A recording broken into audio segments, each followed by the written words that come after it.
And you kind of feel like you just want to keep going.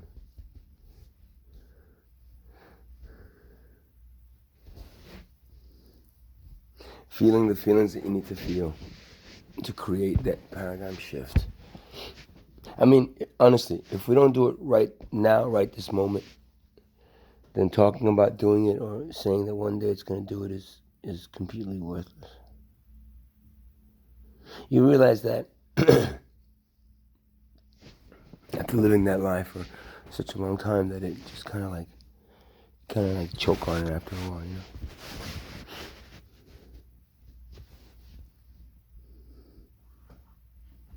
Silly, yeah.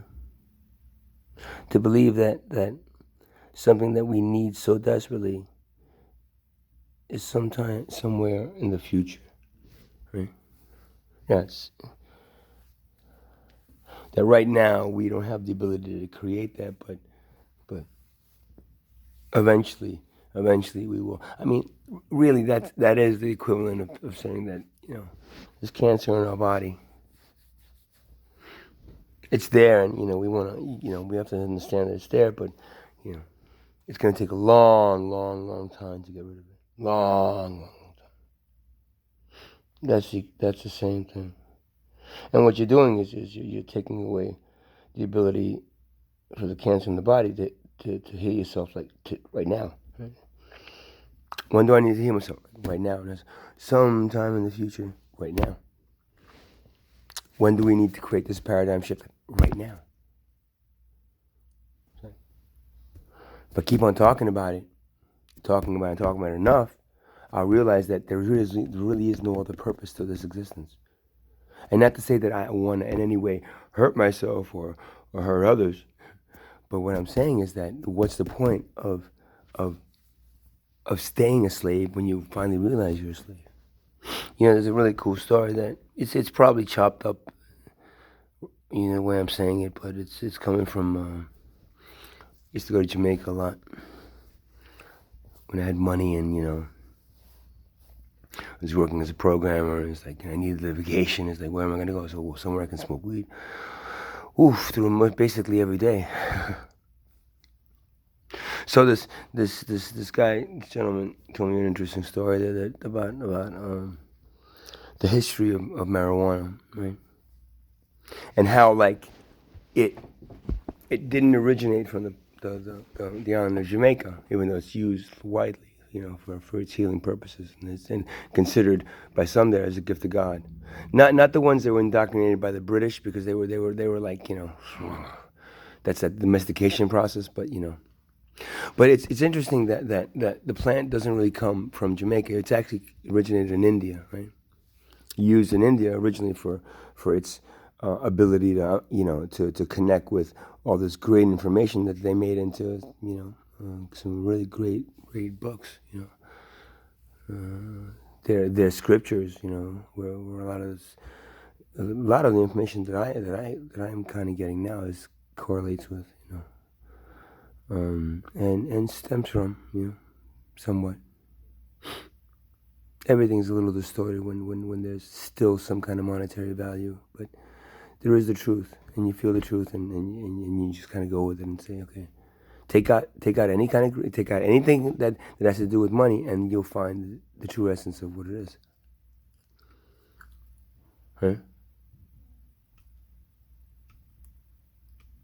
So it seems like in Jamaica, this plant, marijuana, it came from India, and since the British were like, you know, enslaved India for such a long time, and they found that because this plant was used at one point for let's see, for connection with God and the spirit world and all Mother Earth and all these good things around us. So then what they ended up doing, the British, really intelligent, you know, really like snake-like, right, is take the plant, right, and give it to the Indian slaves so they could work harder. So, you know, So if they, used in the right way, it just makes you feel better. So it makes you feel better of what you are. And since the Hindus believed that this plant was really, part of their spiritual, giving it to them as they're slaving, makes the slaving a little bit easier. That's what the British believe and believed. No longer do we. No, we no longer do that. Now we're just, puppets and whatever, man. Let's get rid of, like, there's enough of those already. Didn't we have enough of those already? Now we have to continue those. So the British. So if we give this marijuana plant to the Indian slaves, we see how they work so much better. So they brought it over to Jamaica along with the African slaves that they used for their sugar plantations and rum running business, So they brought over, right, the black slaves, right, from Africa, and then they brought the ganja from India, right? And they said, hey, let's see, because the black slaves are they're getting rowdy and they're getting, let's see if we give them the marijuana, right? If it makes them work better like the Indian slaves. Like, Charlie, that's a very good idea, sir. So so what happened, of course, is like as the black slaves, because it really wasn't an original way for them to connect to God, they all of a sudden discovered that way, because they have other things, ibogaine and other substances that help them, but those were cut away, as they were brought over as slaves.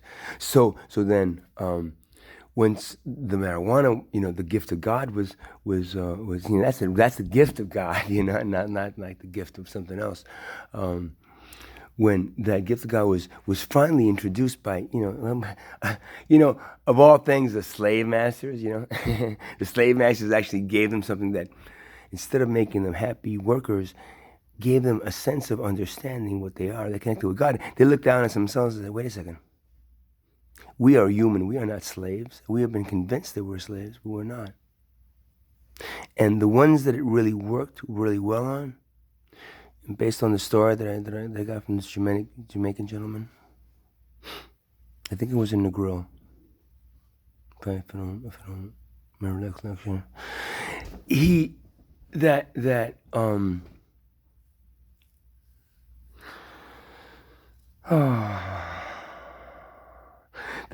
they finally realized that they came to this realization, right, that they were slaves, right, and that this plant now is making them understand that they're not slaves. They're human beings. They're gifts of God. They're the children of God. They're particles of God. All this great knowledge started flooding into them. And, oops, sorry. I guess, Sarah, I think we made a tad bit of a mistake there.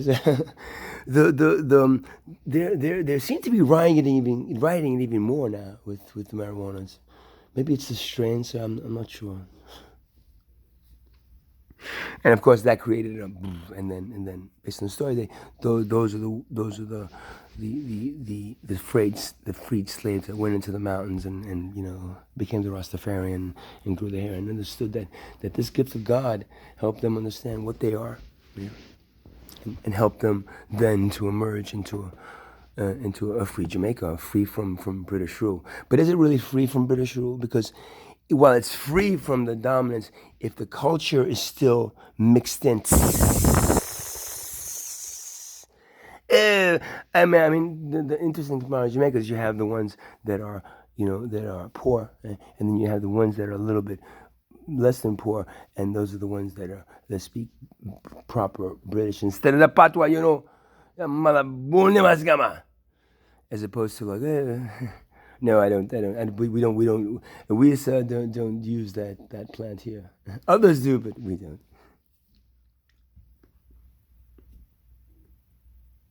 And then you have if that's still kind of leading, and that's what I noticed in Jamaica, is like, well, it is free, but at the same time, is it really free? Because it still has that that thing, that underlying is. Same thing with South Africa. Same thing with New Zealand. All these places where the Brits just kind of like, hey, tell you, well, you were all slaves at one point, and now we feel, let's say, that we're feeling that maybe it's better, huh? Say, better to keep you as employees. So tell you, no more slaves, now you're employees, right? Cheerio. Go do your little dance and be happy.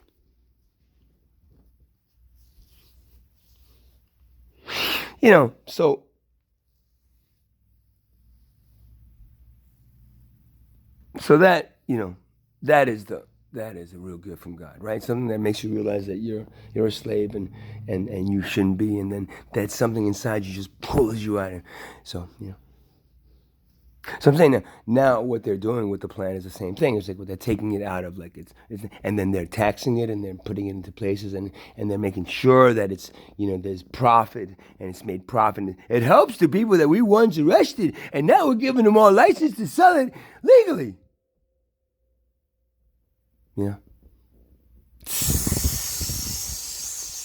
If you don't take the snake out of the garden, then it will always come out and whisper in your ear what it is and what it needs to feed and what it needs to survive. So if you don't want the snake in the garden, then get it the fuck out. You see, and people think that he's going crazy again. He's I don't know, he's saying things and they're loud and they're, sometimes he's quiet and sometimes he's loud. You see?